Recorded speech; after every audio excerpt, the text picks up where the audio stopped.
Hi,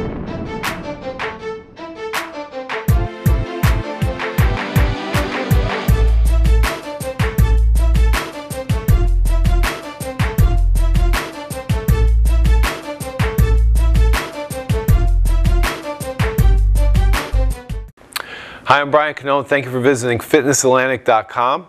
I'm talking to you today about supplementation. And supplements are all your different vitamins and minerals, protein powders, all different things you find in all the basic supplement stores. Number one is your vitamins. And it's funny, I really don't talk, a lot of people don't tell me which vitamin they take. You know, most people are really big into which protein powder or what brand they like. You really don't hear too many people talk about their multivitamin. But as you get ready to compete in a fitness show, a bodybuilding show, figure, any of that type of stuff, if you're low calories, you'd probably be smart to add vitamin mineral packet into your day. You don't necessarily see a lot of results from it, but just understanding that once you do lower your calories, it's an important thing to have. Number two would be your protein powder, and this is the one everybody talks about. It's your whey protein, casein protein, what brand of protein. People always ask me that too, like what protein should I take? I don't care. Take whatever protein you want.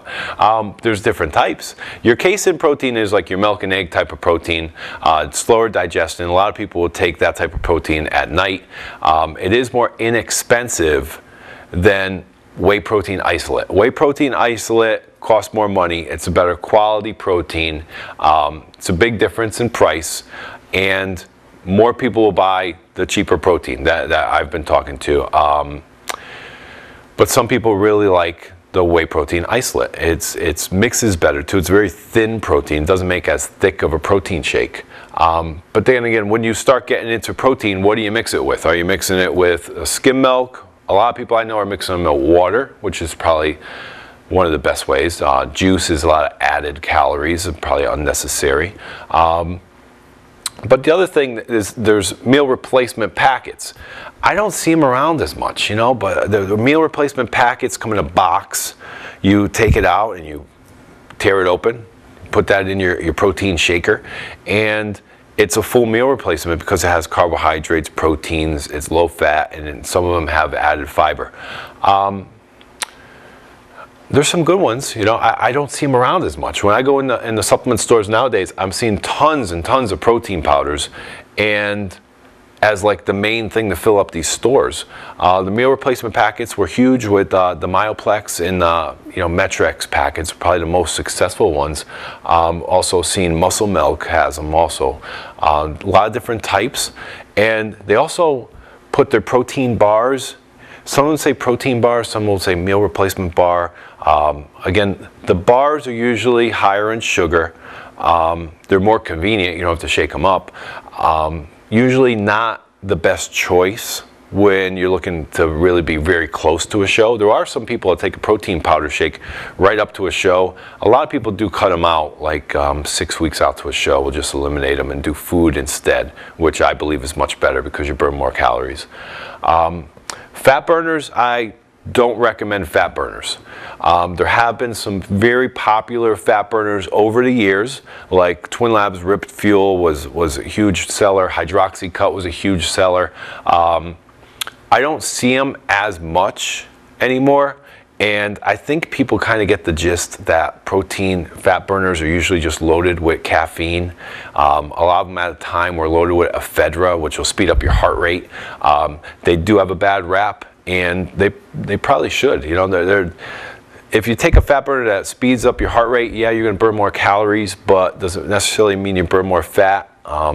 Not all the time. I mean, God, you could just walk on a treadmill an extra few more minutes, you know. There are different types of fat burners too, though, because there are, like, some people take L-carnitine and different types of things that they feel are more helpful. So that's a personal choice for yourself. There are a lot of different brands when you go into a health food store to see what's out there. Creatine, different types of creatine have been made throughout the years. Regular old creatine monohydrate was like drinking sand. You had to mix it. A lot of times they said mix it in like a grape juice, a white grape juice, and it would give you a little bit of like an insulin spike. It would flush your muscles. Most of the time with creatine, it's like a guy's thing. You do usually gain about 5 pounds of water weight in like an off-season type thing. If you're trying to really build muscle, you take some creatine, you hold an extra few pounds, you keep your energy supposedly a little longer when you're in the gym. People do like it. Most of the creatines now are mixed with a sugar type product in there. You're going to find that they're flavored, they taste great, all these really special things about them, loaded with all kinds of other stuff you don't know what they are.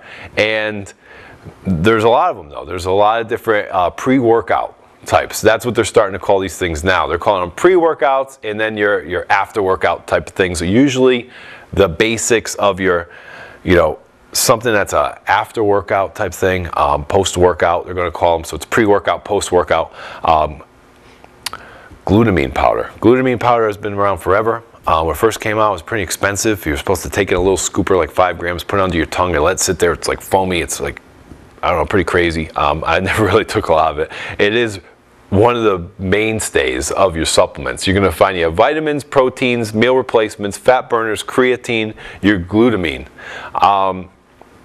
There's different things out now. Also, you know, there are some pro hormones that get pulled off the market, come back on the market. Sometimes they're big sellers for the small mom and pop supplement store because they really don't carry them at the big chains, and if they do, they're locked up in a little glass container. Some of them work really well, some don't do anything at all. Some of them are hyped up marketing.